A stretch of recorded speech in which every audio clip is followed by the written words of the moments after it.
മാസപ്പടി കേസിൽ അന്വേഷണ ഏജൻസിക്ക് തന്നെ ഇപ്പോൾ സംശയമാണ് ഏത് ദിശയിലേക്ക് അന്വേഷണം കൊണ്ടുപോകണമെന്നത്. കാരണം ഓരോ ഘട്ടമെത്തുമ്പോഴും അന്വേഷണത്തിലേക്ക് എത്തുന്നത് 1000 കാര്യങ്ങളാണ്, അതും തെളിവ് സഹിതം. മലയാളിക്കാണേൽ ഈ കേസ് കേട്ട് തലയിലൂടെ കിളിപോയ അവസ്ഥയാണ്. ഒന്നും കേൾക്കണ്ട എന്നതാണ് ഇപ്പോഴത്തെ അവരുടെ അവസ്ഥ.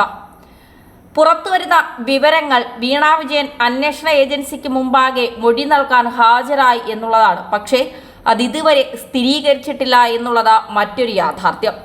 മാസപ്പടി കേസിൽ അന്വേഷണം നേരിടുന്ന എക്സാലോജിക് കമ്പനി ഡയറക്ടറും മുഖ്യമന്ത്രി പിണറായി വിജയന്റെ മകളുമായ ടി വീണ സീരിയസ് ഫ്രോഡ് ഇൻവെസ്റ്റിഗേഷൻ ചെന്നൈ ഓഫീസിൽ അഭിഭാഷകർക്കൊപ്പം എത്തിയെന്ന പ്രചരണത്തെ തുടർന്നെത്തിയ മാധ്യമപ്രവർത്തകരൊക്കെ നിരാശരായി. ഇക്കാര്യത്തിൽ SFIOയും വിശദീകരണം ഇതുവരെ നടത്തിയിട്ടില്ല.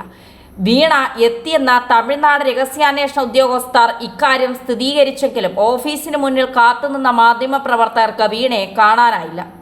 അപ്പോൾ ചോദ്യം ചെയ്യലൊക്കെ നടന്നുകൊണ്ടിരിക്കുകയാണല്ലോ.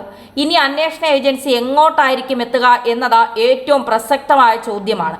135 കോടിയുടെ തട്ടിപ്പിടപാടാണ് CMRLുമായി ബന്ധപ്പെട്ട് ഇതുവരെ പുറത്തു വരുന്നത്. ഒറ്റയ്ക്കൊറ്റയ്ക്കുള്ള കാര്യങ്ങൾ പിന്നാലെ വരും.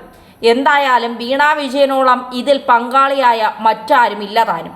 അവരുടെ അഡ്രസ് ആകട്ടെ AKG സെന്ററും. അപ്പോൾ സത്യത്തിൽ AKG സെന്റർ എന്തായി എന്ന് ചോദിച്ചാൽ തട്ടിപ്പു കേന്ദ്രം എന്നാകും ഉത്തരം.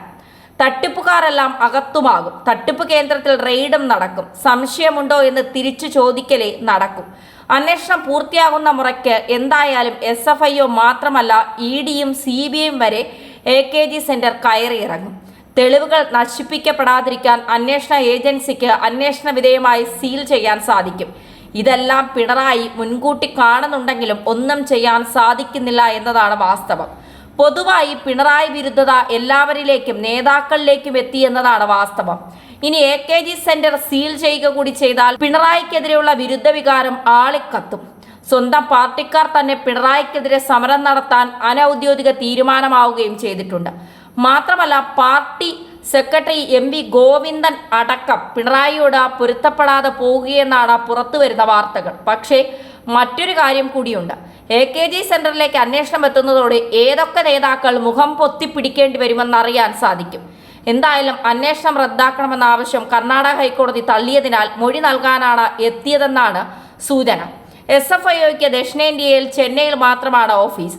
വീണയുടെ കമ്പനിയായ എക്സാലോജിക്, കൊച്ചിയിലെ കരിമണൽ കമ്പനിയായ CMRL, സംസ്ഥാന പൊതുമേഖലാ സ്ഥാപനമായ KSIDC എന്നിവയ്ക്കെതിരെ SFIO അന്വേഷണം പുരോഗമിക്കുകയാണ്. ഈ കേസിൽ കർണാടക ഹൈക്കോടതിയിൽ നൽകിയ ഹർജി വീണയ്ക്ക് തിരിച്ചടിയായി മാറിയിരുന്നു. അന്വേഷണത്തിൽ തെറ്റില്ല എന്നായിരുന്നു സിംഗിൾ ബെഞ്ച് വിധി. ഇതിൽ അപ്പീൽ നൽകുമെന്ന വിലയിരുത്തലുമുണ്ട്. ഇതിനിടെയാണ് വീണ ചെന്നൈയിലെ ഓഫീസിൽ എത്തിയതെന്നാണ് റിപ്പോർട്ട്. കേസ് അന്വേഷിക്കുന്ന അരുൺ പ്രസാദ് എന്ന ഉദ്യോഗസ്ഥന് മുന്നിൽ മൊഴി നൽകാൻ എത്തിയത് എന്ന സൂചനയാണ് പറയുന്നത്. എന്നാൽ മുഖ്യമന്ത്രി പിണറായി വിജയനുമായി ബന്ധപ്പെട്ട ആരും ഇത് സ്ഥിരീകരിക്കുന്നതുമില്ല. എന്തായാലും വീണ എത്തിയോ ഇല്ലയോ എന്നുള്ളത് വരും ദിവസങ്ങളിൽ അറിയാൻ സാധിക്കും.